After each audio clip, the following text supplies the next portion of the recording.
tant que consultante, formatrice et coach. Je me suis convertie à peu près en... Alors, je dis à peu près parce que je ne sais plus si c'est 91 ou 92, mais enfin à peu près. Et puis, j'ai pris une année sabbatique pour me plonger dans la Bible à raison de 8 à 10 heures par jour. J'espérais pouvoir faire ça toute ma vie, mais le Seigneur en a décidé autrement. Et donc, je suis quand même retournée au travail. Et pourquoi je vous raconte ça en parlant de la relation d'aide? Ben, vous allez comprendre. C'est que euh, j'ai été commerciale pendant 13 ans et puis, et puis au passage du chômage, je me suis remise en cause et je me suis convertie en même temps. Alors quand je dis je me suis convertie, c'est que j'ai toujours aimé le Seigneur, j'étais d'origine catholique. Et bon, quand j'étais gamine, je pensais que, à part les catholiques, il n'y avait rien, et que les protestants, c'était juste en Angleterre. Donc, quand je me suis convertie au protestantisme, euh, donc j'avais déjà une trentaine d'années quand même, hein, un peu plus de 30 ans d'ailleurs. Et, euh, et donc, je me suis remise en cause dans tous les sens du terme, puisque je me suis convertie, j'ai changé de travail. Je suis devenue formatrice et, et quand je me suis convertie, une des choses qui m'a sauté aux yeux, c'est que les églises avaient des chicanes, des tensions, ça, les équipes ne fonctionnaient pas bien. Enfin, ça me sautait aux yeux, en tout cas. Je me disais, mais ils s'entendent pas, ils sont pas dans l'unité, c'est pas fluide les rouages. Alors, je disais rien, mais en mon fort intérieur, je disais, Seigneur, il faudrait vraiment que tu leur envoies quelqu'un, parce qu'en fait, ça les empêche d'aller de l'avant, ça les empêche de prospérer, ils ne se rendent pas compte, c'est faute de connaissances qui ne peuvent pas avancer, mais en fait, la boîte à outils existe. Tout en me disant, envoie quelqu'un, mais pas moi, parce que je suis divorcée, et que de toute façon, ben, pas moi.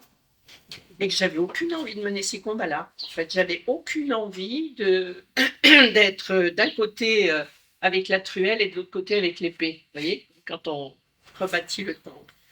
Mais je voyais ce qui n'allait pas. Du moins, je voyais pourquoi ça dysfonctionnait. Je me taisais. Et puis, euh, et puis, j'ai rencontré quelqu'un dans l'église et je me suis mariée. Et, euh, et c'était Apocalypse Now. J'ai pas été mariée longtemps, mais j'ai fait une rude expérience, très mauvaise expérience. Non, c'est pas vrai, pas très mauvaise expérience. Expérience très enrichissante, mais très douloureuse. Courte, mais très douloureuse. Et ça m'a conduit à la relation d'aide. Pourquoi? Mais parce que j'en ai eu besoin. J'étais fracassée, à peu près comme quand on passe sous un rouleau compresseur. Euh, J'étais de rocher, j'étais réduite à l'état de sable, nous dirons. Et j'ai cherché de l'aide dans les églises. J'avais une petite fille, donc. Et puis dans l'église où j'allais, en tout cas. Et il n'y avait pas d'aide possible parce que ce n'était pas le style, c'était surtout orienté évangélisation. Et, euh, et je n'ai pas trouvé d'aide aussi dans cette église parce que, qui était encore mon mari, mais il allait dans cette église avec ses maîtresses. Alors, je me suis dit, bon, j'ai un choix à faire, je vais changer d'église parce que je ne veux pas faire d'histoire. Et puis, donc, je suis allée dans une autre église. Puis dans cette autre église, on m'a dit, mais tu es dans la situation dans laquelle tu t'es mis, il ne fallait pas te marier, il fallait t'informer. Voilà, tu es là où tu t'es mis. Quand le pasteur m'a dit ça, il partait, je lui ai dit, attends, tu m'as dit ton avis, maintenant je vais te dire le mien. J'avais déjà un petit caractère quand même. Je lui ai expliqué que, à mon avis, ça manquait de compassion. Mais bon, comment dire, on ne peut pas reprocher aux gens de ne pas savoir quelque chose. On ne peut pas reprocher aux gens d'être autres que ce qu'ils sont. Et je me suis bien aperçue que dans les églises françaises, je n'allais pas trouver l'aide. Enfin, dans les églises françaises de la région dans laquelle j'étais à l'époque à Dijon. Euh, je ne connaissais pas, je vous dis tout de suite, hein, je ne connaissais pas Eric et Anne. Je ne connaissais pas cette église. Et bon, je me suis dit, ok, on ne va pas gémir sur ce qui n'existe pas ici. il faut aller là où ça existe.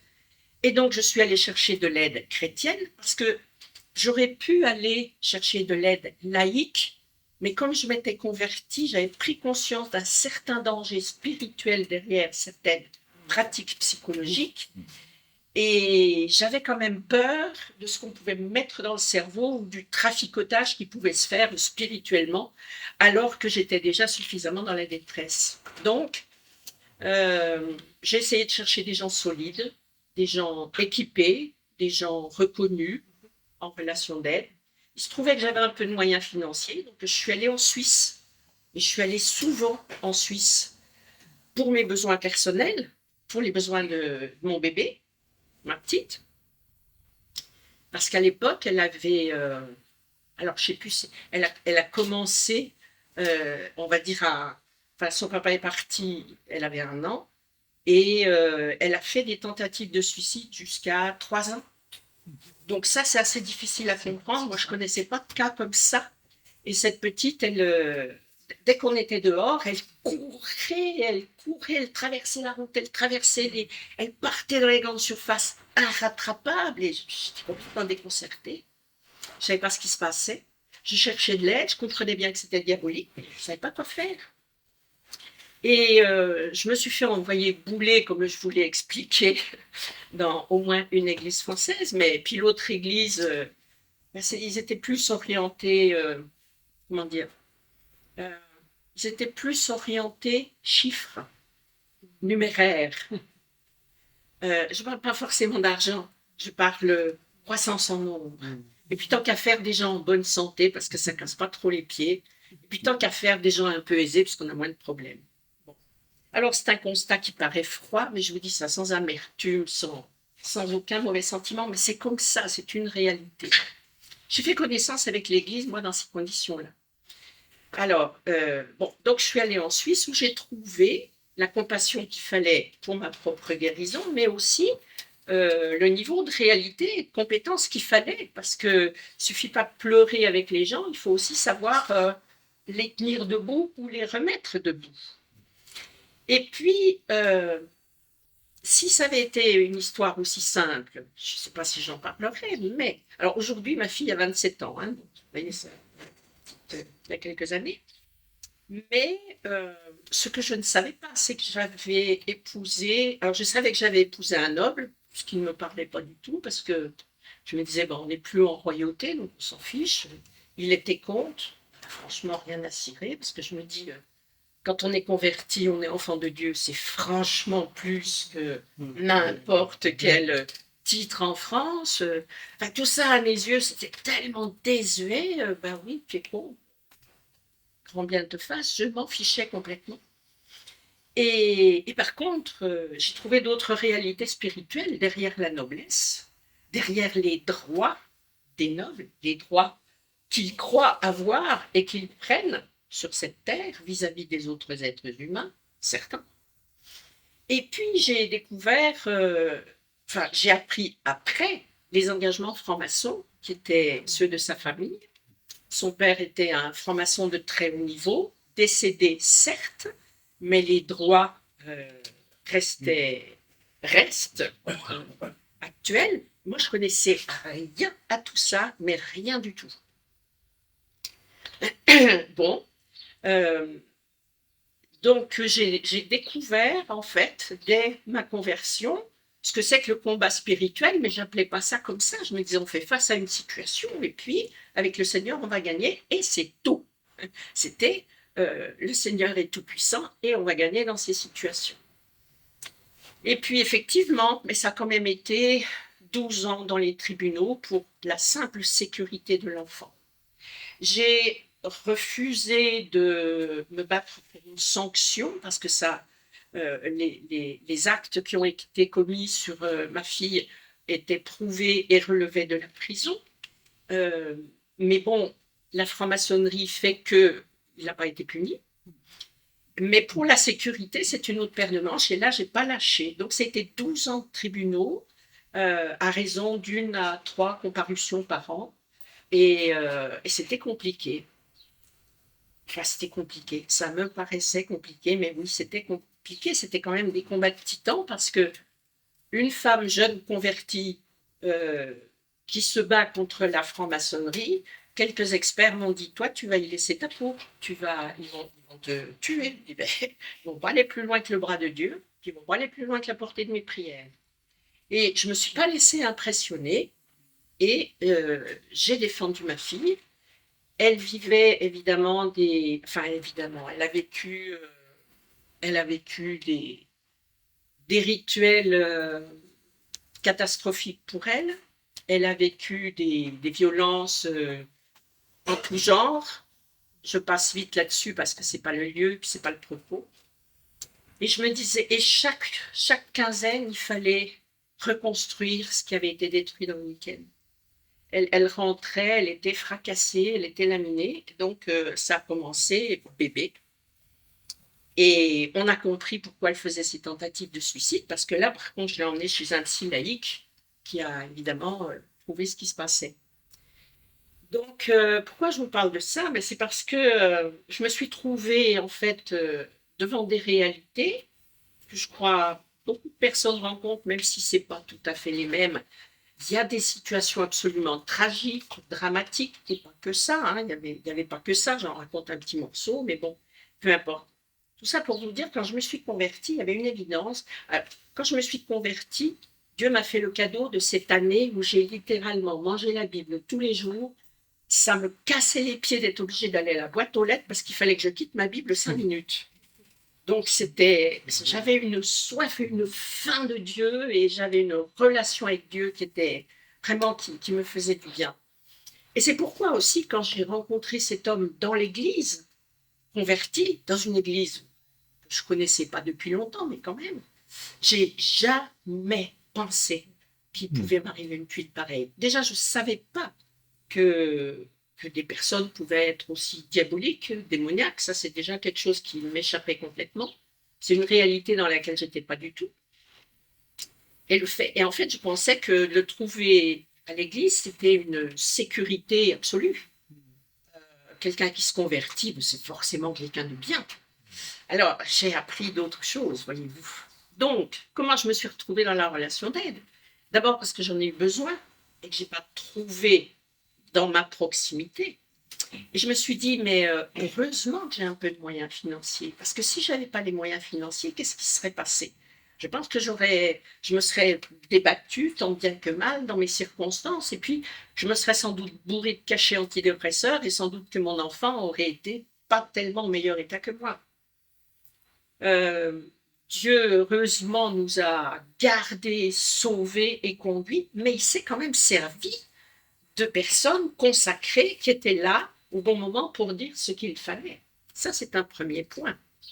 Un deuxième point, c'est que je me suis dit, bon, ce qui n'existe pas en France, on va le créer.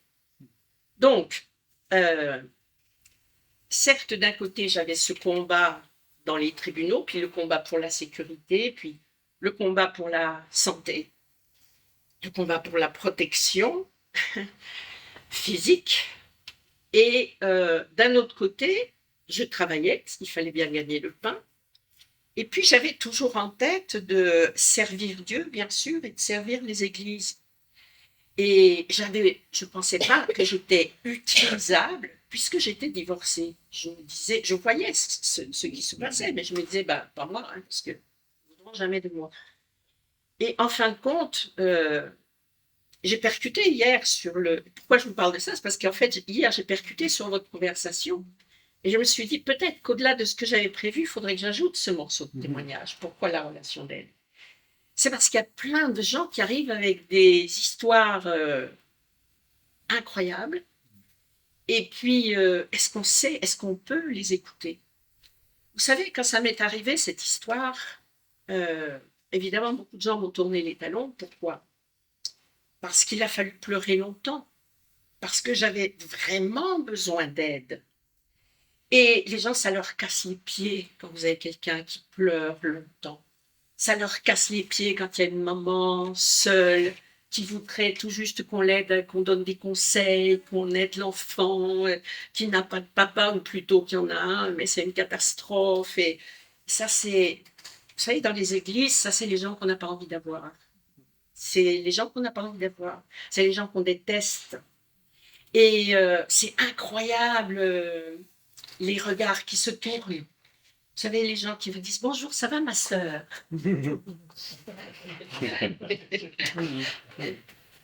Ça va. Il y a des gens qui venaient gémir vers moi et qui allaient mieux que moi, mais ils parlaient pour pas que je parle. Et puis, j'ai rencontré plein de situations, en tout cas, jusqu'au jour aussi où il y a une personne, je gémissais, c'est sûr, je racontais, je me rappelle pas quoi, mais ça concernait ma fille. Et cette personne m'a écouté, puis à un moment donné, elle me dit, mais moi, j'avais pas envie de savoir ce que tu me racontes. J'avais pas envie de savoir ça. Et puis c'était tellement pour moi, un, lourd à porter, deux, j'étais dedans, je me rendais plus compte de ce que les gens peuvent entendre ou pas. Et ça m'a fait comme un électrochoc. Je me suis dit, mais oui, il faut arrêter de raconter ton histoire à qui ne peut pas l'entendre. Il faut que tu cherches des oreilles sanctifiées, des gens qui sont missionnés pour écouter. Et puis tu fermes ta bouche auprès des autres. Et c'est ce que j'ai fait. Donc il se trouvait que c'était en Suisse, c'était pas super pratique. Et je me suis dit, bon, je fais avec ce que j'ai, mais ce qui n'existe pas, on va le créer. Quand j'ai été mieux, je me suis formée à la relation d'aide. Dans le même moment, je me suis formée au coaching. J'ai été certifiée coach en 2000. Et ma formation en relation d'aide, elle a duré des années, je dirais au moins 5 ans. Au moins 5 ans, oui. Et j'ai commencé à pratiquer la relation d'aide, j'ai commencé à offrir ce service à l'église.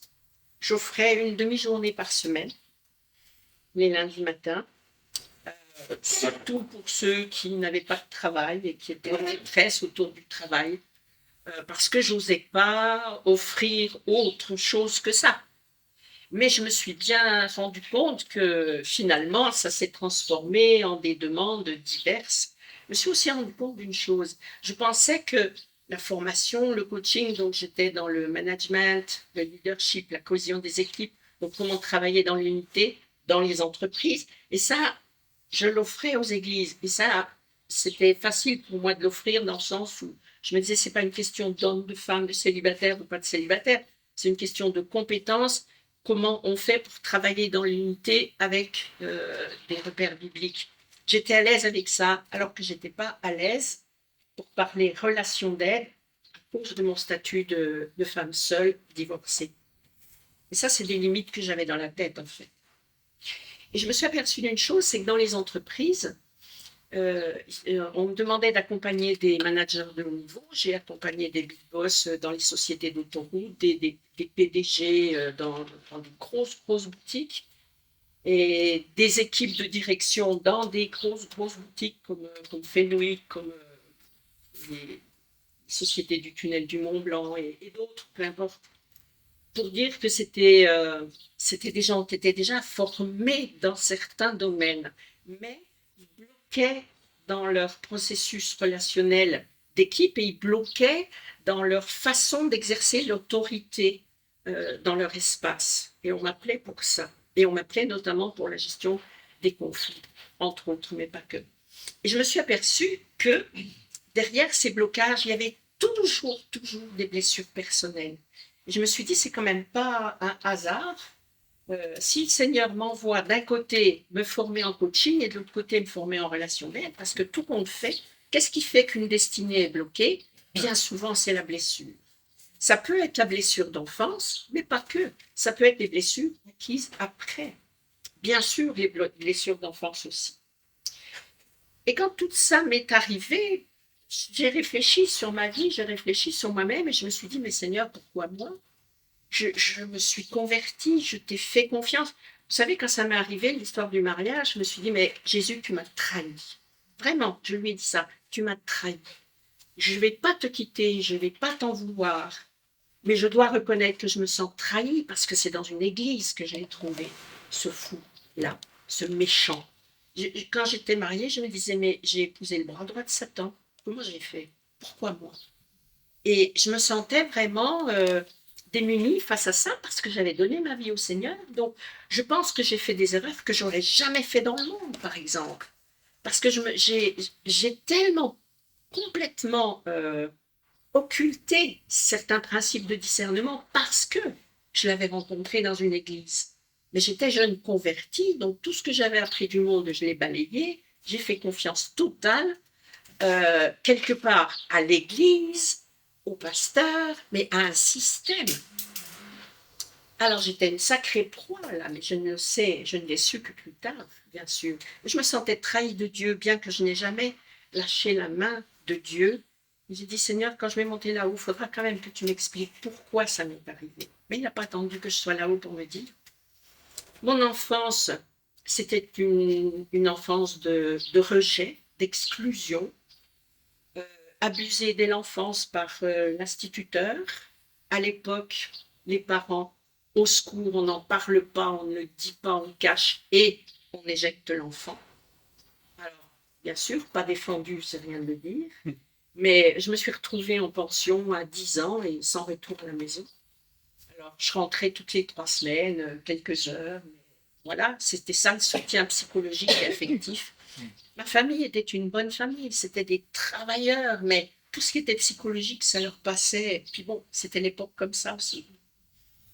Donc je me suis dit, j'étais une cible pas protégée de longue date, qui fait que ça vous fait vite réaliser que la vie spirituelle, c'est pas du délire, c'est pas des films, c'est une vérité. Il y a une vie spirituelle et il y a des gens protégés, il y a des gens qui ne sont pas. Il y a des responsables dans les familles, comme il y a des responsables dans les équipes, comme il y a des responsables dans les églises qui font que les enfants, les femmes sont protégés ou pas. Et j'ai bien sûr compris pourquoi j'étais une cible.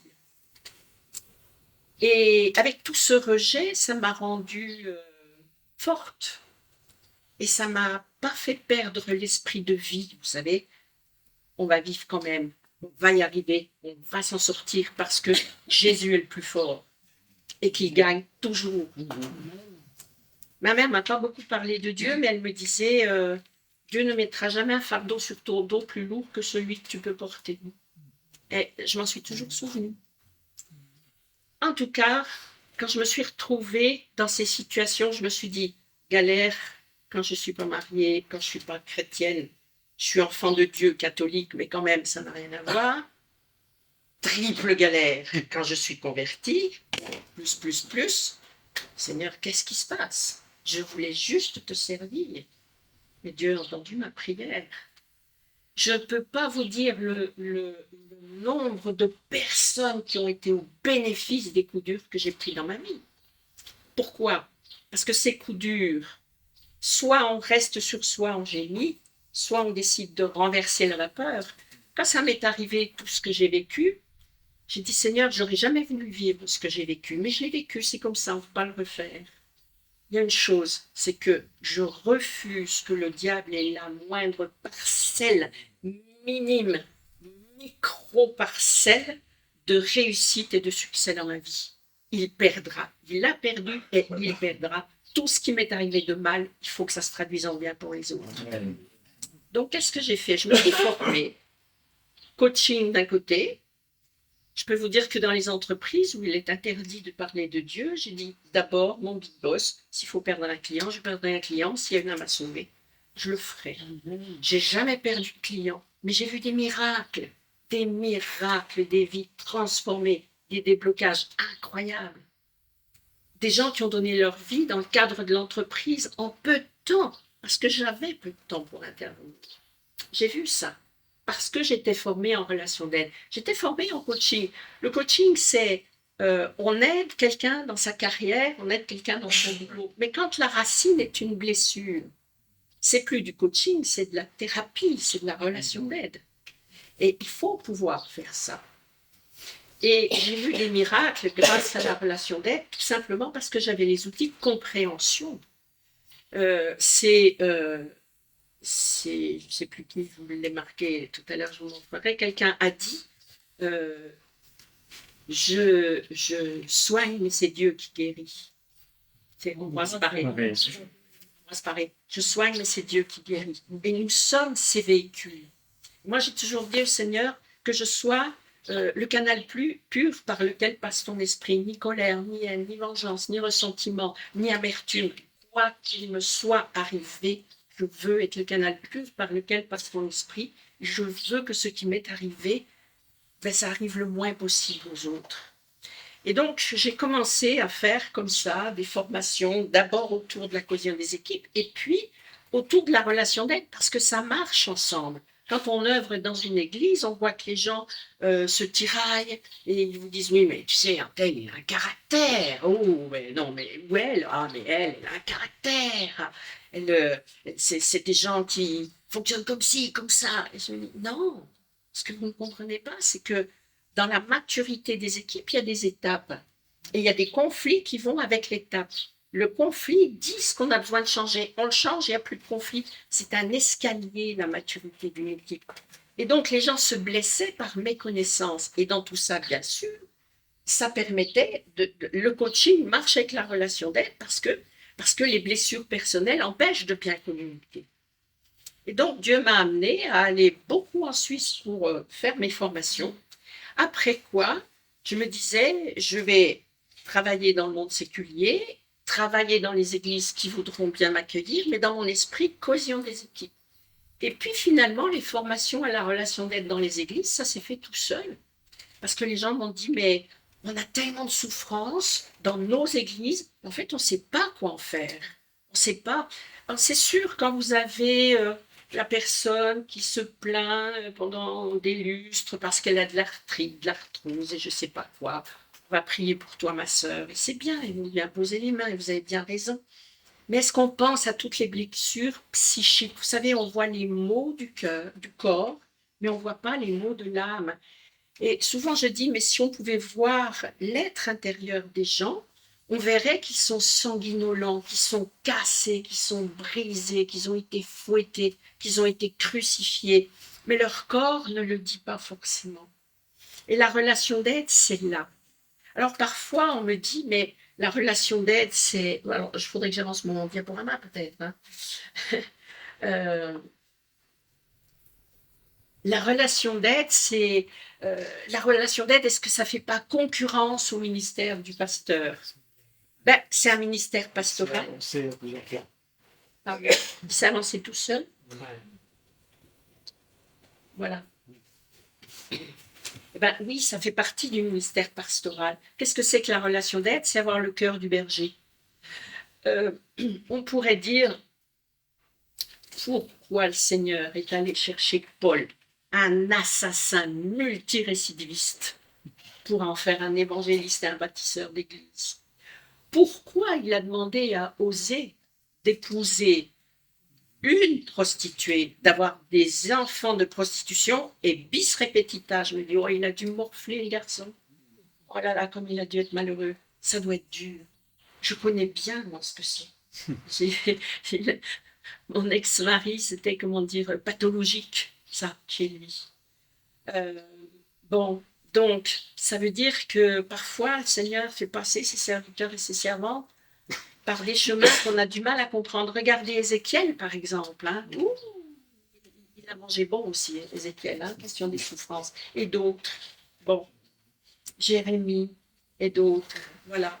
Ce que je veux vous dire, c'est que au-delà de la conception rigide que nous pouvons avoir de l'aide, parfois ce que Dieu nous demande, c'est un apprentissage terrain. En tout cas, moi, je suis passée par un apprentissage terrain. Je me suis dit, mais Seigneur, je n'avais pas besoin de savoir, moi, que des pervers existent. Mais c'est incroyable le nombre de fois où j'ai pu éviter des cataclysmes dans la vie des gens, comme sortir de cataclysmes des équipes.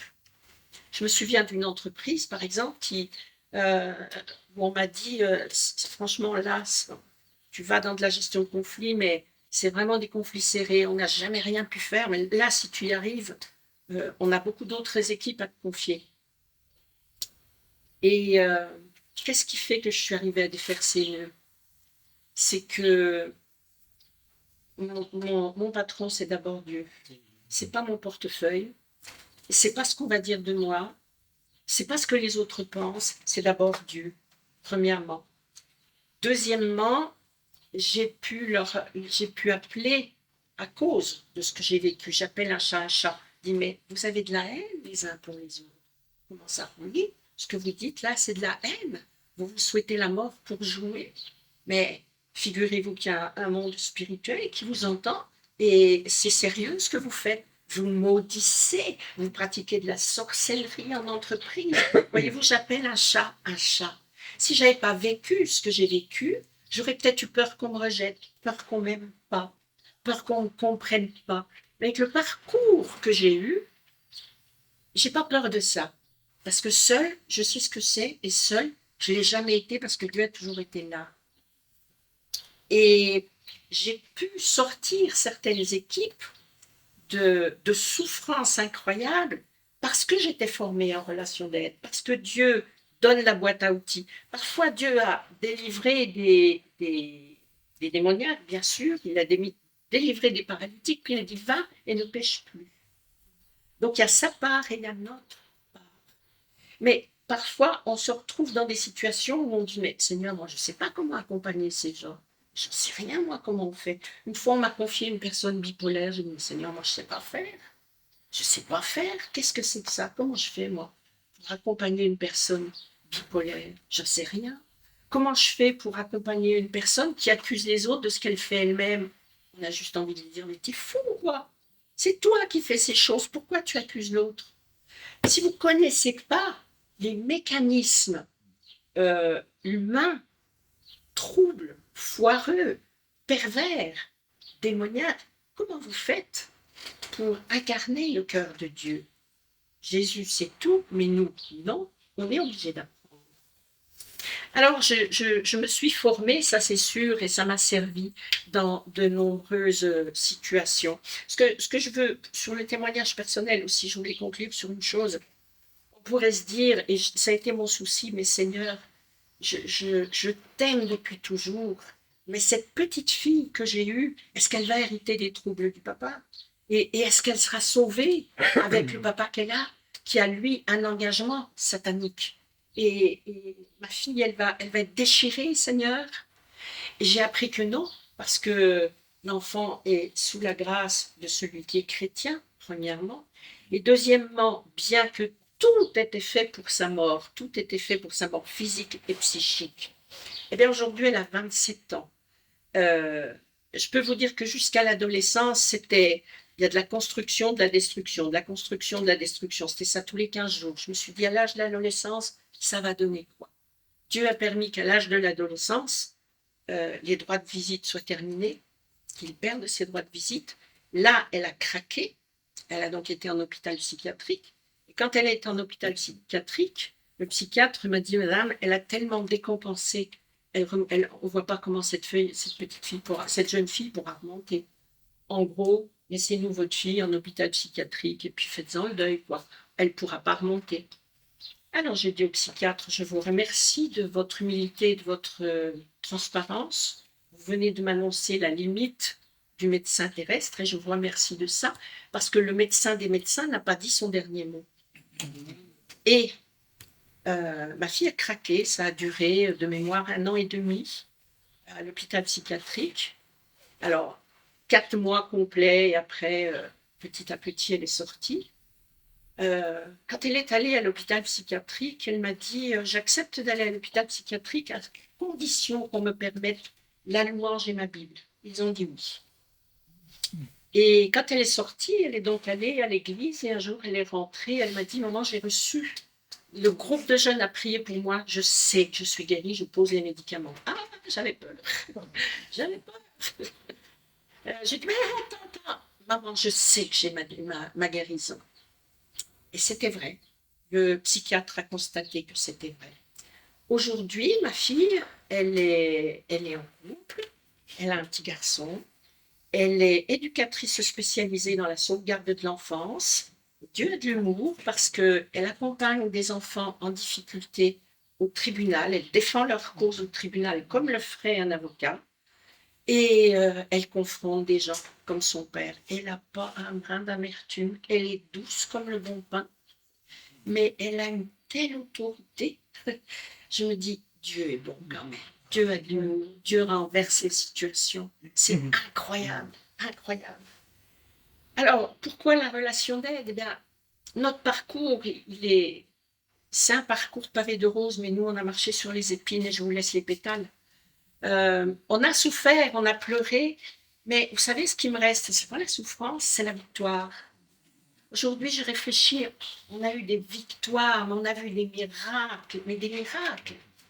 Vous savez, quand c'était tellement dur, un, un jour, Rachida Dati passe, elle était garde des Sceaux, elle passe à Chalon-sur-Saône.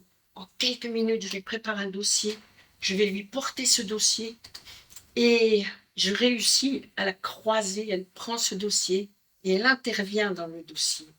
Et je lui dis, ne fermez pas les yeux ce soir avant d'avoir lu ce que cette petite fille a à vous dire. J'avais tout simplement pris les témoignages de tous les retours de week-end. Et elle est intervenue. Et les droits de visite se sont arrêtés. Si ça, c'est pas des miracles, Rachida Dati, moi, puis comme n'importe quel membre du gouvernement, ils sont pas dans ma poche, je les fréquente pas habituellement. Elle est passée là, quand il fallait.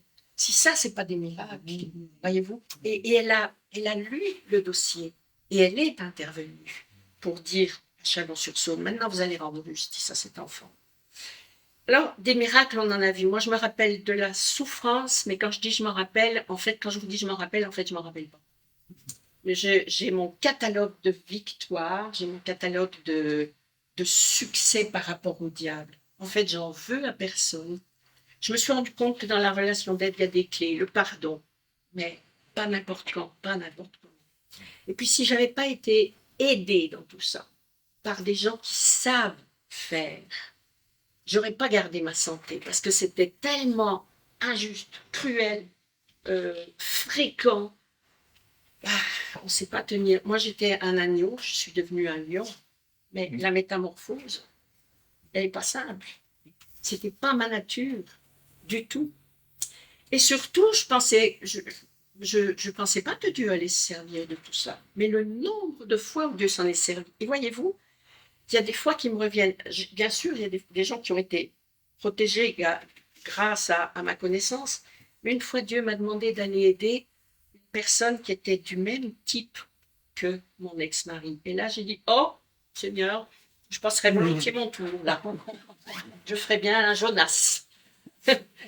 Et alors, j'ai mis des tas de conditions. Tu vois, Seigneur, je le ferai seulement si. Il faut vraiment que tu me prouves que c'est de toi.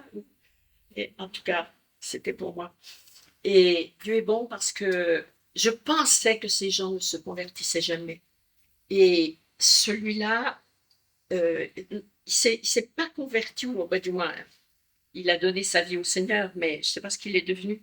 Mais c'est surtout, derrière cette personne-là, j'ai pu trouver sa souffrance. Parce que le Seigneur m'a permis de ne pas haïr ces gens, de ne pas être amer, donc de pouvoir les aider.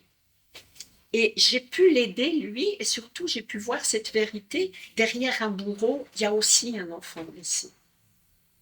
Et c'est important, c'est important.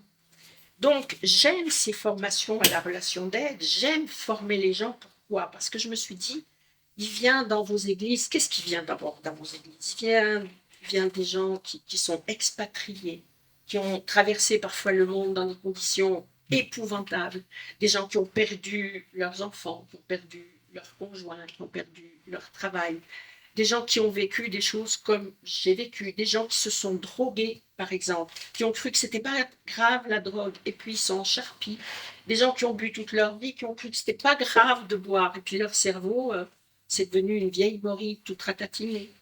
Il vient dans vos églises des gens qui cherchent Dieu, qui sont en détresse, mais qui ne trouvent pas la réponse dans le monde. Dans le monde, on va leur proposer de la magie, on va leur proposer de vider leur portefeuille pendant les 15 prochaines années, on va leur proposer d'être dépendants d'un guérisseur. Dès que tu as une décision à prendre, appelle-moi, je vais t'aider. Autrement dit, pose ton cerveau, donne-moi le pouvoir sur ta vie. Et qu'est-ce qu'ils viennent chercher dans les églises? Ils viennent chercher Dieu désespérément. Et Dieu est dans vos églises. Mais Dieu n'a pas décidé de faire le boulot tout seul. Il a décidé de se servir de vous. Il a décidé de se servir de nous. Et il a décidé que nos parcours de vie sont suffisants pour être utilisés pour les autres. Alors, en formation en relation d'aide, Jean-Bernard, Monique pourrait vous dire, nous avons des profils tout à fait variés. Il n'y a pas rien que des gens qui ont vécu des cataclysmes comme j'ai pu vivre. Il y a des gens qui sont pleins de bonne volonté. Vous savez, dans l'Église, il y a beaucoup de personnes qui sont pleines de bonne volonté, qui ont un cœur bien disposé et qui disent « Je suis vite limitée. On vient à la sortie du culte, on vient me raconter la misère, mais je ne sais pas quoi en faire pour 2 raisons. J'ai pas le temps, j'aurais voulu saluer un tel, et puis je suis monopolisée par quelqu'un. Ça m'agace, donc je ne suis pas dans de bonnes conditions. Ce serait un peu confidentiel ce qu'il faudrait que je réponde, mais on est dans le tout public, on est dans le hall de l'église. Et puis, d'autres fois, on me donne des gros paquets, je ne sais pas comment les traiter. Puis d'autres fois, je me dis, bon, c'est dimanche, j'ai été au culte, je voudrais bien aller faire une promenade en famille. Il y a le rôti qui m'attend dans le four. Oui, frère, oui, sœur. Et on va prier, hein, que Dieu vous bénisse. Et puis, on est pressé de s'en aller. Alors, c'est pas qu'on voudrait pas faire de la relation d'aide, c'est qu'on fait de la relation d'aide sauvage, souvent, parce que les gens sont dans la détresse, qui viennent vers vous grappiller un petit peu de soulagement, parce qu'ils sentent, ils voient votre cœur de compassion, ils voient que vous avez un cœur sensible. Alors, ils voudraient déposer le fardeau, mais ils choisissent pas le moment, ils choisissent pas les mots. Tout le monde est complètement, déstabilisé parce que ça se fait n'importe comment. Quand on se forme à la relation d'aide, on apprend à gérer un entretien. On apprend les mécanismes humains dans l'ordre, tranquille. Et comment on gère tout ça? Comment l'écoutant se positionne? Comment l'écoutant se protège aussi? Faut-il se protéger? Oh oui. Les premières fois que je faisais des entretiens de relation d'aide, j'étais surprise. Je me disais, ma petite fille va bien. Je vais faire un entretien de relation d'aide. Je reviens, c'est apocalypse à la maison. Elle hurle, elle crie, elle tempête, elle est complètement... ça mérite une correction. Qu'est-ce qui se passe? Qu'est-ce qui s'est passé là? Qu'est-ce qui se passe chez moi? J'ai vite compris qu'il fallait que j'évite de ramener la poussière spirituelle des lieux dans lesquels j'allais, des personnes auprès desquelles j'œuvrais. La pratique de la relation d'aide, ça sous-entend que nous sommes ni dommageables ni endommagés. Ça s'apprend. Ça s'apprend. Voyez-vous. Qu'est-ce qui fait que la relation d'aide, elle est utile? Les gens voudraient vivre ou survivre, ils voudraient plus que survivre d'ailleurs. Et puis, vous avez des personnes qui arrivent vers vous, qui sont pourtant dans leur environnement naturel, mais complètement en train de boire la tasse, complètement dépassés par leurs circonstances, dépassés par leur vie. Certains en auraient envie de leur dire, mais de quoi tu te plains? T'as un bon mari, t'as une belle maison, t'as des beaux enfants, c'est quoi ton problème? Mais c'est pas comme ça que ça marche. Ça se vit comment à l'intérieur, la vie? Une des choses qu'on apprend en relation d'aide, c'est ne juge pas. T'as pas marché 1 kilomètre dans ses chaussures pour savoir ce qui lui fait mal aux pieds. Ne juge pas. Alors, parfois, hein, on voit comme ça, et puis on voit aussi en relation d'aide des bateaux à quai, des gens qui sont, voilà, juste ras-le-bol. J'ai plus l'énergie, j'ai plus le ressort, et puis bon, il va falloir qu'on les accompagne pour que la vie reprenne un sens. Alors, l'Église d'aujourd'hui, le contexte, c'est quoi?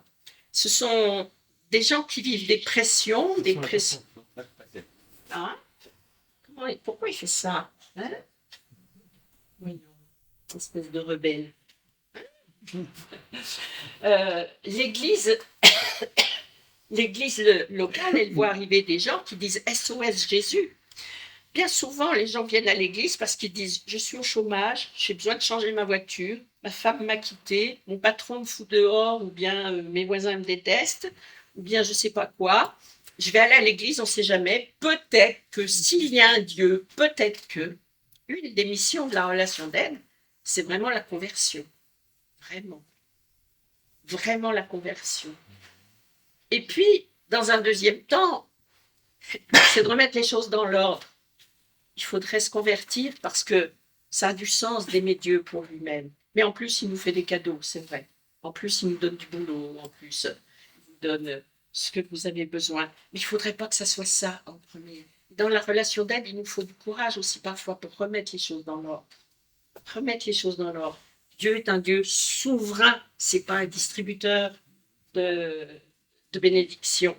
Mais en tout cas, qui vient à l'église, des gens qui ont peur de l'avenir, des gens qu'on n'écoute pas, des gens qui crèvent de solitude, des gens qui ont mal à l'âme, des gens qui n'en peuvent plus. Et si vous n'êtes pas formé, vous faites quoi avec ça? Moi, je vois des gens pas formés qui font de la relation d'aide, ils prennent tous les fardeaux sur le dos. Ils sont accablés, ils font de la relation d'aide sauvage. Je dis, mais arrête de faire de la relation d'aide sauvage. Ton cœur est bien disposé, mais forme-toi, parce que en relation d'aide, c'est pose ton problème sur la table et puis on va le donner ensemble à Dieu. Jamais je prends le problème sur moi. Pourtant, parfois, pendant que la personne elle parle, je dis Seigneur, c'est l'Everest que j'ai devant moi. Par quel bout je vais attraper ce problème? Tu as vu dans quel état la personne elle est? Pourquoi elle est encore vivante et comment elle fait pour pas être en hôpital psychiatrique tellement c'est Babelwed ou bazar dans sa vie comme dans sa tête. Mais ça, c'est pas la bonne démarche. Saint-Esprit, révèle-moi le premier morceau de fil qu'il faut tirer. Et puis, on va confier à Dieu. Et c'est important que les gens comprennent une démarche. La boîte à outils en relation d'aide, elle sert à comprendre la démarche. Elle sert à garder les guérisons. Qu'est-ce qui se passe dans vos ministères quand vous aidez les gens? Vous allez leur donner des conseils, puis ils ne vont pas les suivre. Peut-être oui, mais peut-être non.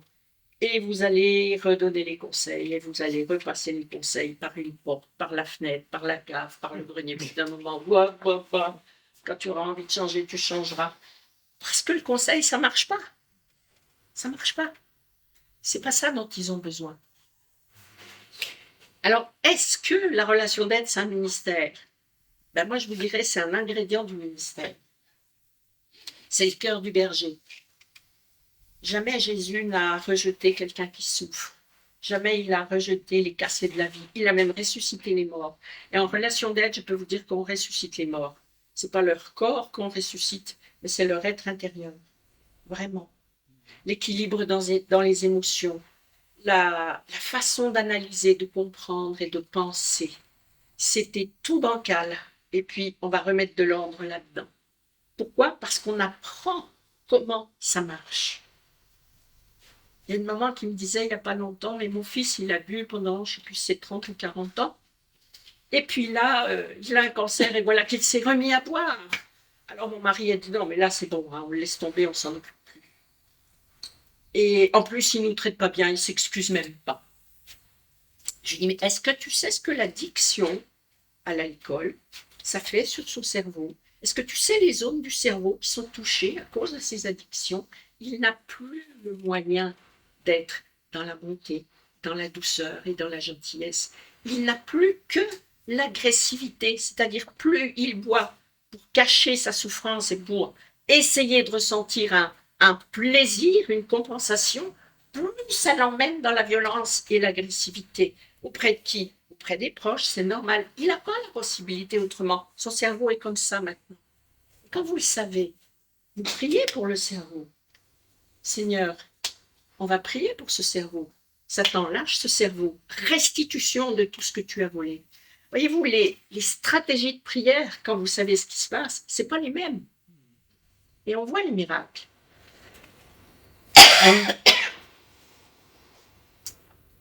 Alors l'Église, bien sûr que l'Église et la relation d'aide sont tournées vers la parole de Dieu. Plus que jamais dans l'Église, on devrait chercher dans la Bible la réponse. Plus que jamais. Ça, c'est encore un autre débat. En tout cas, c'est en sondant les Écritures qu'on trouve la santé, le réconfort, la vérité, l'équilibre, la paix. Le Saint-Esprit est là. Jésus est là. Il ne nous abandonne jamais. Jamais. Vous savez, quand je supportais ce que j'avais à supporter dans mon foyer, je pardonnais. Je pardonnais. Et jusqu'au jour où le Seigneur il m'a dit, laisse-le partir. J'ai dit, ah, Seigneur, le mari que tu m'as donné, je le laisse partir? Jamais. C'est le mari que tu m'as donné. Je crois en ta puissance pour la victoire et les guérisons et les délivrances. Jamais. Et le Seigneur a eu maille à partir pour que je laisse prise. J'ai compris une chose. Quand on travaille auprès des couples, j'ai compris une chose. Il faut que les deux veuillent la même chose pour qu'un couple s'en sorte. Il faut que les deux veuillent la même chose. Vous pouvez avoir un couple qui n'y arrive pas, qui se déchire, mais quand vous les prenez individuellement, s'ils disent « je voudrais m'entendre avec lui ou avec elle, mais j'y arrive pas, j'ai épuisé toutes mes ressources, mais je voudrais ». Quand les deux disent ça, Dieu va gagner. Mais quand il n'y en a qu'un qui le veut, Dieu n'est pas un abuseur. Dieu n'oblige personne. Donc, il y aura. Alors, tout ça, toutes ces réponses, on les trouve dans la Bible. Hein, on trouve dans la Bible nos réponses.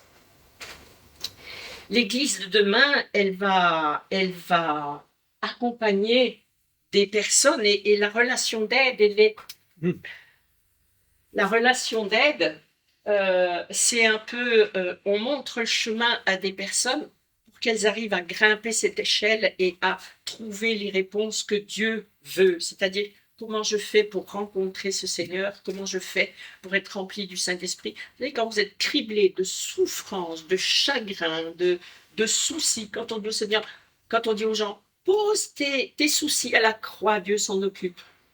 Celui-là, vous l'avez vu? Pose tes soucis. Je suis en chômage. Il va falloir que j'annonce ça à la famille. Peut-être on va devoir vendre la maison. Les enfants, ils ont des engagements de sport et de danse, et quand on va leur dire qu'il faut arrêter tout ça, ils vont me haïr. Vous croyez, vous, que ce père-là, il peut aller à l'église, poser la croix, dire « c'est pas grave, les enfants, papa est en chômage, on va habiter maintenant un appartement beaucoup plus petit, puis vous n'aurez plus de loisirs, c'est pas grave, Dieu s'occupe de nous. » Mettez-vous voir à sa place 5 minutes. Quand on dit simplement « pose à la croix », je crois qu'il faudrait que nous essayions de porter le fardeau de la personne pour comprendre un peu comment c'est pas facile de le poser la croix. Parce qu'il y a tout le contexte qu'il va falloir gérer. Et parfois, nous sommes un peu légers hein, quand nous aidons. En tout cas, pourquoi se former? Parce que la bonne volonté ne suffit pas. Hein. Il ne suffit pas d'écouter dans le coquillage. Hein. Bon, c'est pas grave. La bonne volonté ne suffit pas. Alors, qu'est-ce que la relation d'aide? D'abord, c'est une relation. Ah ben là, je vous apprends quelque chose. Hein. La relation d'aide est une relation, ouais. Et c'est une relation qui se veut aidante. Et c'est pas toutes les fois qu'on croit qu'on aide, on le fait. Oh, j'ai raconté tous les conseils que j'avais à raconter, ben maintenant, ça va aller bien dans la vie des autres. Mais bien sûr, ça ne marche pas. Du tout. Cette relation, elle est basée sur un savoir-être. Moi, je forme des écoutants. Je les appelle des écoutants. C'est-à-dire, ils vont aller explorer, savoir poser des questions pour explorer comment la personne pense, comment elle réagit, comment ça se passe dans sa vie, comment ceci, comment cela. Et puis, pouvoir renvoyer comme un miroir où la personne va pouvoir trouver tant ce qui dysfonctionne dans sa vie, dans sa pensée peut-être, dans son cœur, que ses solutions. On accompagne, c'est un accompagnement, c'est un savoir-être. On n'arrive pas avec des recettes magiques toutes faites. Ça ne sert à rien. D'abord, ce qui a servi pour vous ne sert peut-être pas aux autres, tout simplement. Par exemple, quand il m'est arrivé ce qui m'est arrivé, j'ai pris une décision. Je me suis dit, Seigneur, je ne prendrai pas de risque. Je ne ferai pas ma vie parce que je ne prendrai pas de risque pour ma petite. elle a déjà des galères, je ne prends pas de risque. Donc, je resterai célibataire.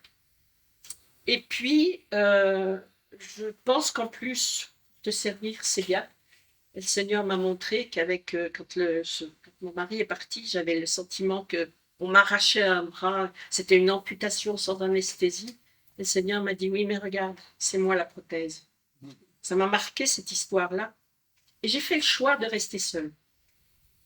Et j'ai des gens qui m'ont dit, ouais, mais attends, moi, ce que tu fais là, moi, je ne peux pas le faire. Hein. Non, mais moi, je ne pourrais jamais faire ça. Je dis, mais qui te le demande? Qui demande? En tout cas, moi, je ne demande pas aux gens d'avoir mon caractère, mon tempérament, de passer dans mon chemin. Mon témoignage, c'est mon témoignage. Dieu en fait ce qu'il veut. Dieu fait ce qu'il veut avec ma vie, je lui ai donné. Mais quand nous sommes en relation d'aide, nous n'avons pas à dire aux autres, tu sais, ma recette a marché pour moi, c'est la recette que tu dois appliquer. C'est pas vrai. Vous avez des gens vulnérables, des gens fragiles, des gens d'une autre sensibilité, peu importe. Nous sommes en modèle unique. Jamais nous devons demander aux autres de faire ce que nous avons fait sous prétexte que pour nous, c'est ce qu'il faut faire. Ce qui est valable pour nous est valable pour nous. Point. C'est tout. Alors, pourquoi se former? Pour être en sécurité quand vous faites de la relation d'aide. Parce que vous pouvez aussi ramasser. Vous pouvez ramasser les démons auxquels vous vous attaquez, d'abord. Vous pouvez ramasser aussi des méchancetés, des scénarios complètement pas bons. Accompagnez donc un couple qui se bataille, et puis vous prenez parti pour l'un. Vous allez voir ce qui vous arrive en relation d'aide.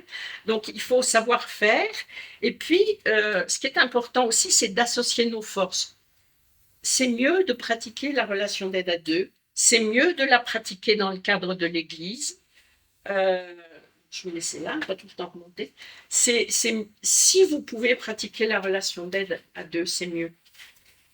C'était Eric qui disait, mais les gens viennent dans notre église et puis on a toujours comme un passage, on a toujours un certain nombre de personnes, mais c'est jamais les mêmes. Et c'est normal, c'est un hôpital leur église. C'est l'hôpital des cœurs brisés, des vies brisées. Les gens viennent, ils sont restaurés, ils reçoivent tous les bons soins qu'ils ont à recevoir. Et figurez-vous qu'on n'a pas envie d'habiter à l'hôpital.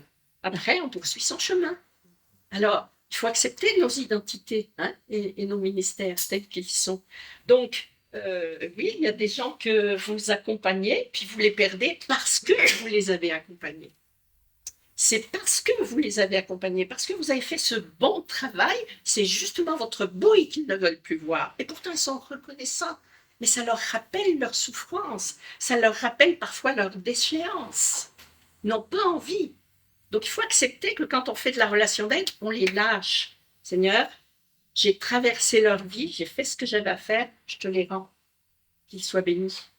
Voyez-vous, il ne faut pas penser qu'on va se les attacher. C'est pourquoi, j'insiste dans le cadre de l'Église, c'est pourquoi c'est bien de travailler ensemble.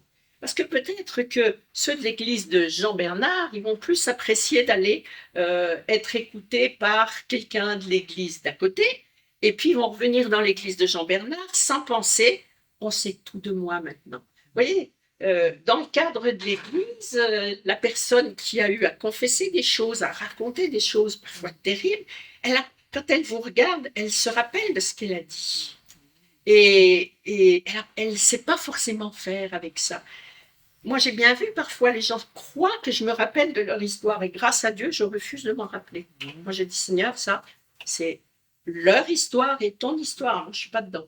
Je ne suis qu'un passager temporaire dans la vie des gens. Je refuse de retenir ce qui n'est pas à moi. Mais eux peuvent penser qu'on s'en souvient. C'est important de travailler ensemble parce que ils vont aller poser les paquets dans un endroit, puis ils vont revenir dans leur église, puis voilà, ça va. Ils se sentiront bien dans leur église. Alors ça existe aussi, accompagner des gens de notre église. Mais on peut voir que sur certaines problématiques, c'est quand même précieux qu'ils puissent aller vider dans la poubelle d'à côté. La poubelle va monter vers le Seigneur, mais ils se disent on va pas, personne ne sait dans mon église. Et ça, tout le monde n'assume pas son histoire, en tout cas pas tout de suite. Ce que je vous ai raconté tout à l'heure, il m'a fallu un sacré paquet d'années avant de pouvoir faire ça, de pouvoir le raconter. Il m'a fallu vraiment beaucoup d'années. Parce que quand la vie est brisée, on a peur du rejet. Et les gens que vous accompagnez, ils ont peur du rejet. Ils se disent, mais ma vie a été brisée, ou ma vie a été une vie de péché. Sauf ceux qui vont faire comme en prison. Ah, j'étais un pécheur, Dieu m'a sauvé. J'étais un drogué, un dealer, Dieu m'a sauvé. Mais ils en tirent une gloire. Warning, warning. Oui. Bon, bref, c'est autre chose. Donc, j'ai encore combien de temps? 20 minutes. Bon, ça va très bien. Alors, pour pouvoir pratiquer la relation d'aide, il faut être au bon niveau. Vous voyez que je pratique de la relation d'aide avec des laïcs. Certains disent on ne peut pas avec des laïcs. Je pratique avec la relation d'aide avec les laïcs parce que je me dis ils ont besoin de Dieu. C'est une belle option, c'est une opportunité qui est faite depuis le départ pour se convertir. Par exemple, j'avais un couple qui était venu me voir, tous les deux laïcs. On vient vous voir parce qu'on veut divorcer sans s'entretuer. Alors, comment vous dire? Je suis chrétienne. Pour être passée par le divorce, je sais que ça serait mieux que ça ne vous arrive pas. Croyez-moi, mon expérience. Et d'autre part, c'est pas la préférence de Dieu. Oui, mais nous, on veut divorcer. Ah. Eh bien, écoutez, on va être clair, je suis chrétienne. Donc, moi, ce que je vais faire, c'est que je vais vous apprendre à communiquer avec la paix. Je vais vous parler des options de Dieu pour vous, pour votre couple. Puis après, vous ferez vos choix. Alors, c'est vrai qu'ils ont divorcé, mais tous les deux ont reçu Dieu dans leur vie et elle l'a gardé. Lui, j'ai un petit doute, mais elle a gardé Dieu dans sa vie quand même. Alors, j'ai pas pu les empêcher de divorcer parce qu'ils étaient déterminés. Puis bon, peut-être qu'ils étaient assortis comme l'eau et l'huile chaude, hein, ça arrive aussi ça. Mais en tout cas, au moins, ils ont eu l'option, est-ce que Dieu peut monter dans ma barque? Moi, je procède comme ça. Est-ce que vous voudriez que Jésus, que je connais, monte dans la barque de vos circonstances? C'est le bazar, c'est Beyrouth, vous ne savez plus comment piloter ça. Est-ce que vous seriez d'accord que Jésus monte dans la barque de vos circonstances et qu'on voit un peu ce qu'il peut faire? Et ça marche. Et bien souvent, ils disent oui. Ils disent oui. Alors, il y a ceux qui, derrière, vont garder la conversion, et puis ceux qui vont faire comme des aveugles et qui vont partir. Ce n'est pas notre responsabilité. Mais en tout cas, il faut être, installons-nous au bon niveau. On veut faire de la relation d'aide. Alors, je ne dis pas de la relation d'aide critique. Critique, oui, je suis en train de penser à la louche qui veut se taper l'incruste là. On ne veut pas faire de la relation d'aide chrétienne, parce que pour moi, chrétienne, c'est une étiquette sur un pot de confiture, mais on met ce qu'on veut dans le pot. Donc, pour moi, c'est de la relation d'aide biblique. Biblique. C'est ça qui compte. C'est biblique ou c'est pas biblique, ce dont on parle? Parce que chrétien, ça veut tout dire et ça veut rien dire. Et on va se chiffonner pendant les 350 prochains siècles pour savoir qui a raison. Ce qui est d'une inefficacité redoutable. Donc c'est de la relation d'aide biblique dont on parle. Ça existe dans la Bible ou ça n'existe pas dans la Bible? La Bible dit quoi au sujet de cette situation? De quoi parle la Bible? Ça marche avec les laïcs, comme avec les païens. Et également, installons-nous au bon niveau. Moi, je suis toujours claire que je crois en Dieu le Père. Je crois que Jésus-Christ est son Fils. Je crois qu'il est mort et ressuscité pour le salut du plus grand nombre. Qu'il a payé une dette qui n'était pas la sienne pour que je sois sauvé. Et si je suis baptisé, j'ai une délégation de pouvoir pour agir en son nom. Et ça, voyez-vous, je le formule devant les laïcs comme devant les chrétiens. Je le formule, même devant un chrétien qui est chrétien depuis des lustres, qui vient en relation d'aide, je dis, est-ce que vous croyez dans Dieu le Père? Est-ce que vous croyez voyez, je fais formuler ça. Parce que quand on le formule, on est en train de dire à Satan, t'as bien compris là? T'as compris? Donc, dehors. Ta limite, elle est là. Voyez-vous, le fait de faire verbaliser ces vérités bibliques ou des versets, ce sont des proclamations qui placent le territoire de la relation d'aide sous bonne garde. Et après, quand vous allez prier pour la guérison, qui souvent, enfin, quand je parle de guérison, c'est guérison et délivrance, eh bien, en fait, le territoire est bien balisé, c'est déjà bien fléché. Donc, installons-nous au bon niveau. Il y a un big boss, c'est Dieu. Également, il faut faire parler les gens, mais j'écoute, et Dieu sait que j'écoute. Avec mes oreilles, avec ma pensée, avec mon cœur. Mais j'écoute ce que... Souvent, je dis, Seigneur, qu'est-ce que tu me dis au sujet de ce que j'entends? Parce que la personne, elle vous donne sa carte du monde sur la situation. Mais la carte n'est pas le monde. Une fois dans une entreprise, on m'appelle parce qu'il y avait vraiment de la sorcellerie, du harcèlement. Et je fais un audit. Et on me décrit la sorcière. Et c'était vrai, elle était sorcière. Bon. Et le directeur était catholique. Ce qui est déjà un bon point, on peut parler de Dieu. Et puis, je fais l'audit et je dis, Seigneur, est-ce que dans cet audit, il y a des faces cachées? Parce que si je regarde le résultat de l'audit, effectivement, cette personne pose problème, cette femme pose problème, elle crée du problème. Et le Seigneur, il me dit, c'est lui le problème. Le directeur, ah bon? Et le Seigneur, il me dit, pose-lui quelques questions. Et il me dicte les questions que je devrais poser le lendemain. Donc, je mets ce directeur en travail devant le papier et je lui pose les questions. Comment vous faites quand telle personne fait ça? Alors déjà, première mauvaise réponse. Comment vous faites quand la personne, elle vous répond ça? Et là, trois questions. En trois questions, le Seigneur le confond et je vois ce directeur qui me regarde et qui me dit, eh bien, je lui dis une méchanceté, je lui fais un mauvais tour et je me dis, c'est pas grave, j'irai me confesser samedi. Et il baisse la tête comme un bébé. Et comme ça. Je dis, Seigneur, tu es bon. En fait, mon problème, c'était pas ce qui se voit, c'est que ce que Dieu sait qui est derrière. Et c'est ce directeur qui m'avait demandé l'audit, hein, parce qu'il y avait un problème. Et quelque part, mon gars, le problème, c'est toi.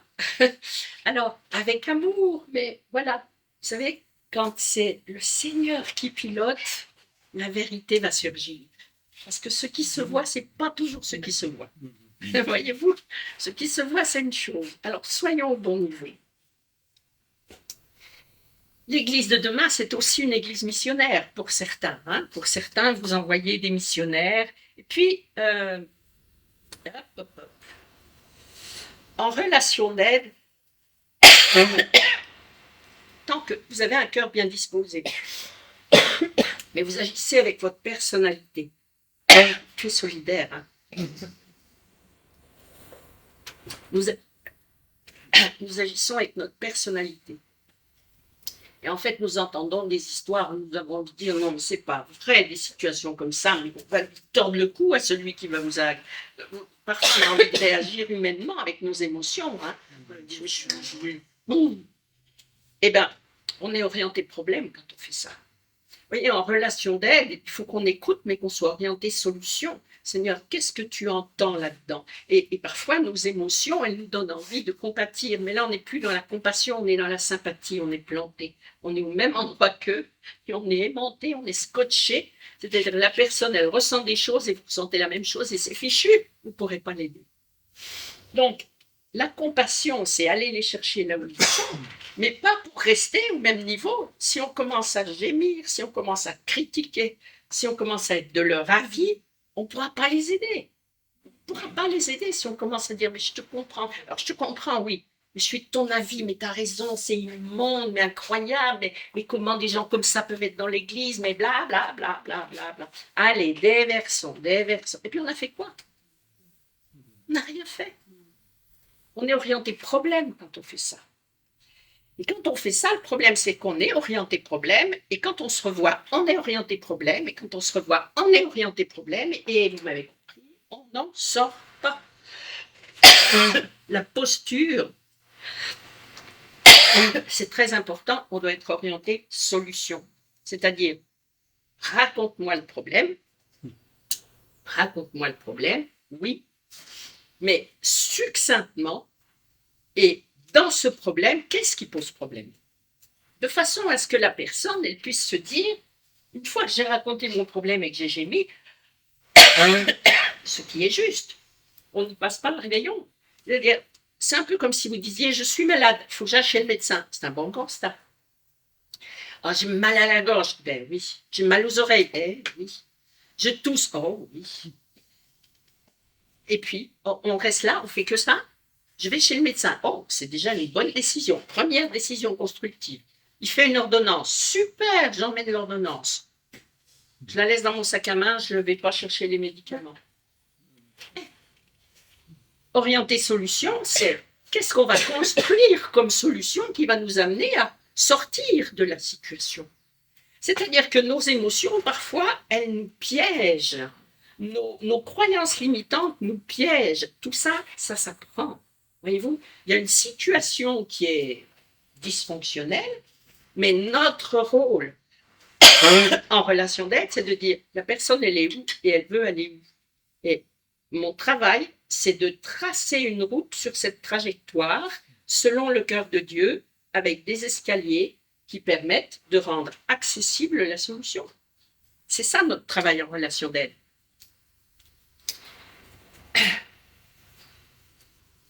Notre travail en relation d'aide, c'est de sortir les gens de leur prison, de leur ghetto, de leurs enfermements.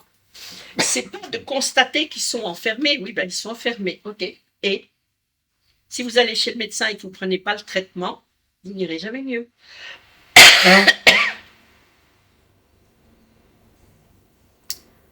Alors, oh, mais Dieu donne une famille à ceux qui étaient abandonnés, il délivre les captifs et les rend heureux. Les rebelles habitent dans des lieux arides. Vous voyez, en relation d'aide, nous sommes là pour porter l'espérance.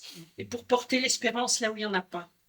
Nous sommes là pour ressusciter l'espérance, ressusciter l'esprit de vie. La personne va vous dire oui, mais j'y crois pas, bla bla bla bla. Je comprends, j'entends. Moi, je dis jamais je suis d'accord. Je dis jamais oui. Parce que si vous dites oui, le diable entend que vous avez consigné une confession négative. Je dis jamais ça. Je dis je comprends. Et j'entends ton désarroi.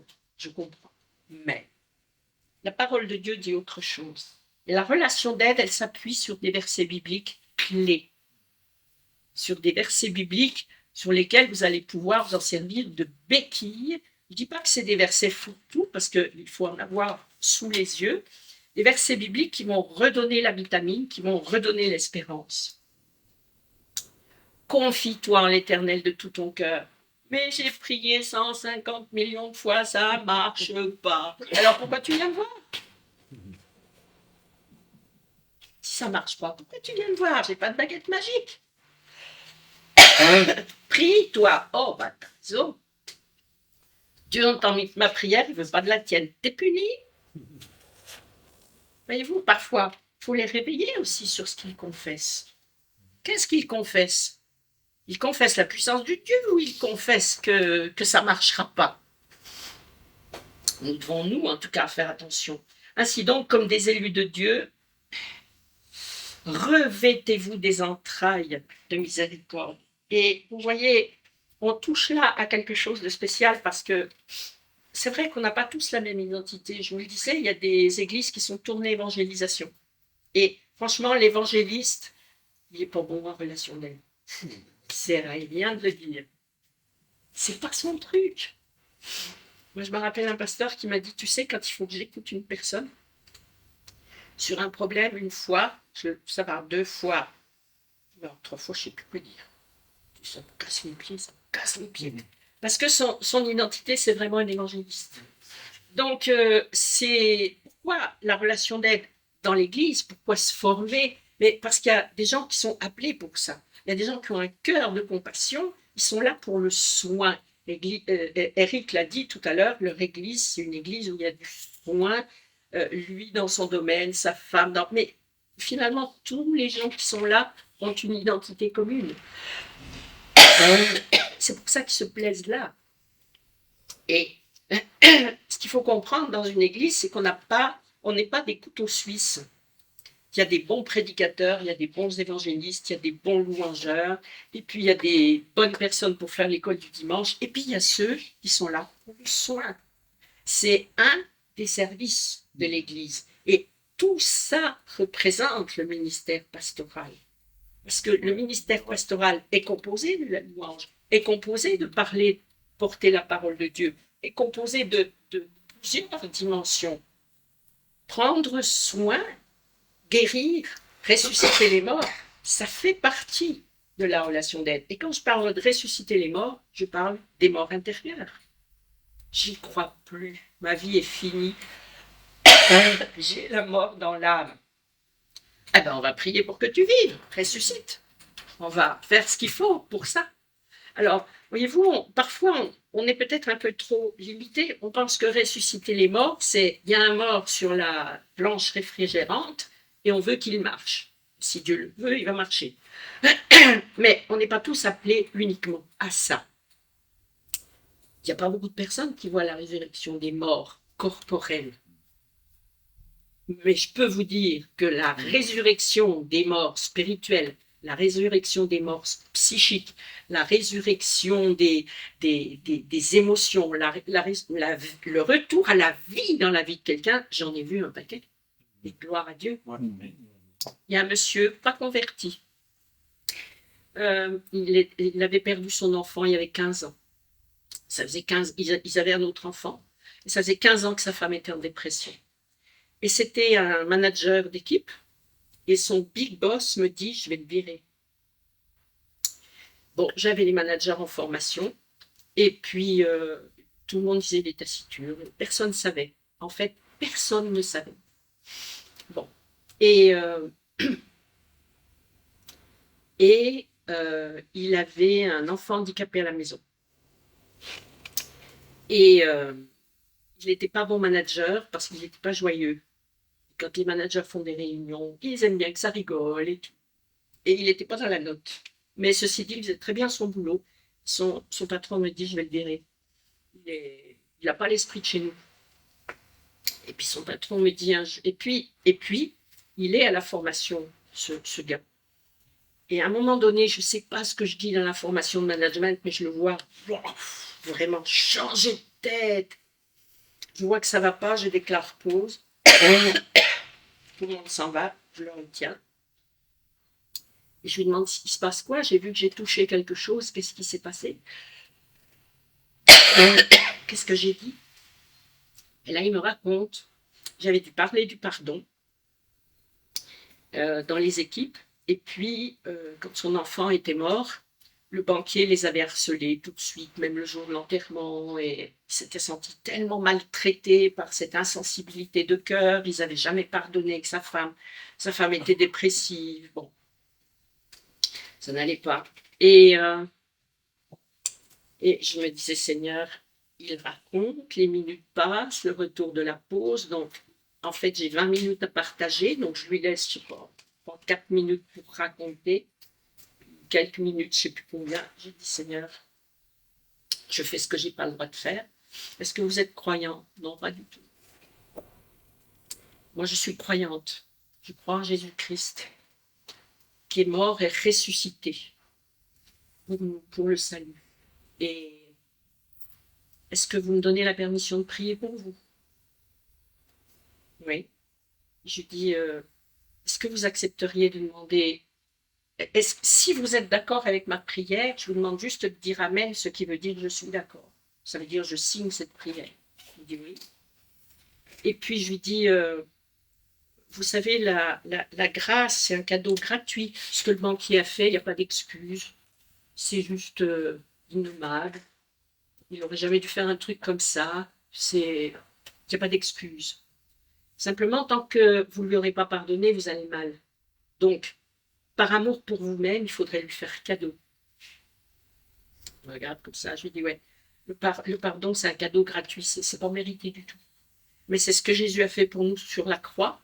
Et si vous pardonnez, c'est votre vie qui est libérée. C'est pas le banquier, c'est votre vie. Parce que là, finalement, vous êtes attaché au banquier, vous y pensez tout le temps. Vous lui en voulez, et en fait, il vit avec vous.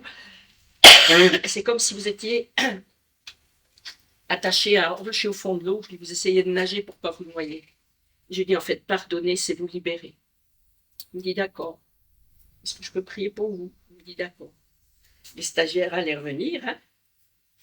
Je prie courtement, la main sur l'épaule. Il y avait la porte là. Je me suis dit, Seigneur, tu fais qu'ils arrivent pas. Et puis surtout que le patron était pas loin, dans un bureau vitré. Allez, soyons fous. Je prie. Amen. Vous êtes d'accord avec la prière? Amen. Très bien. Nous avons fini. Il retourne à sa place. Je finis mon cours. Personne n'a rien vu. Et moi, dans mon esprit, j'ai dit, Seigneur, j'ai fait mon boulot. Tu fais le tien. Et puis je m'en vais de cette entreprise. Au bout d'un moment, je me dis, mais Seigneur, ça se trouve, j'ai fait n'importe quoi. En tout cas, ça a fait quoi mon truc là? Ça a marché ou pas? Parce que finalement, j'en sais rien.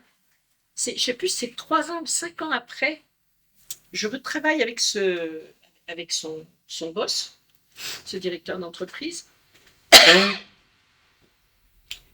Et puis il me dit, je vous ai rappelé parce que personne n'a su ce que vous aviez fait à un tel dans la formation, mais il a changé du tout au tout. Mais qu'est-ce que vous lui avez fait? Oh, rien, promis. Rien, moi, rien. Et je me suis dit, Dieu, tu es bon. Tu es bon. Tu es bon. Voyez-vous, la relation d'aide, elle nous donne des boîtes à outils, elle nous donne des marches à suivre, mais elle ne remplace pas Dieu. Elle ne remplace pas le Saint-Esprit.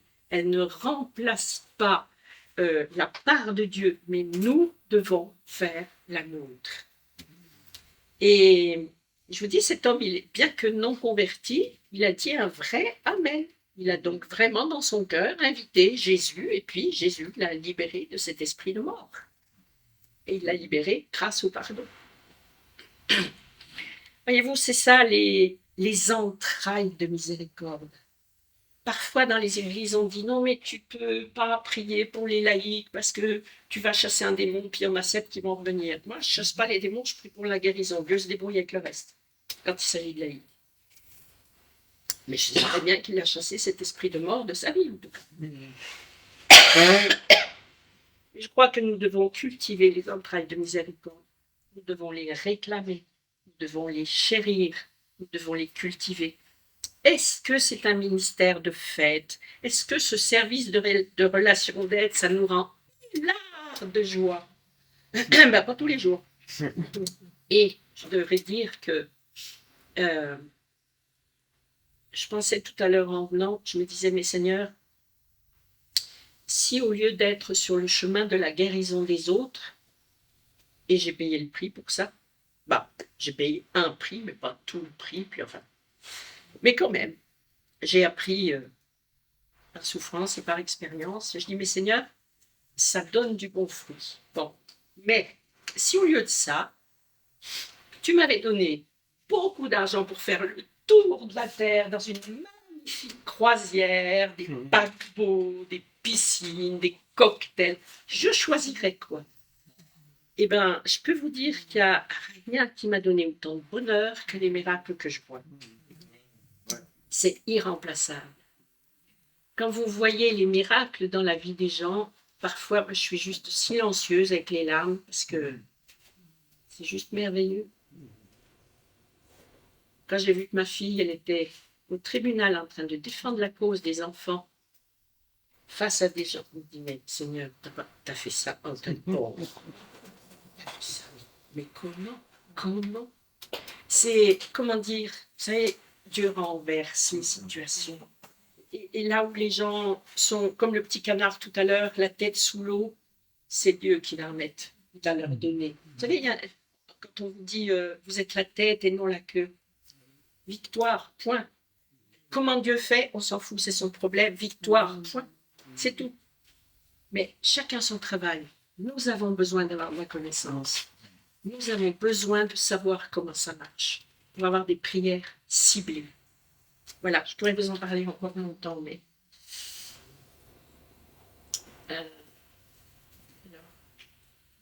Voilà, ça nous permet aussi d'aller en Afrique faire ce beau travail. C'est pas le moment. Je parle de ça, j'allais plus loin. Voilà, la relation d'aide, c'est ça. Il y avait un territoire aride. Hein. Oui. Et puis la vie pousse. Et vous savez, parfois on voit des vies brisées, mais c'est quand nous on peut rien faire, quand les personnes peuvent rien faire, qu'on est au bon endroit pour le miracle. Parce qu'on demande des miracles aux gens. Seigneur, fais des miracles dans notre église. Seigneur, montre-nous des miracles. Mais qu'est-ce que vous croyez? Les miracles, c'est là où on ne peut plus rien faire.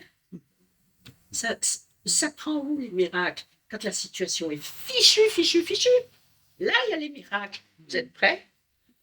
Bon, en tout cas, c'est important de se former dans vos églises et c'est important de travailler ensemble. Que Dieu vous bénisse.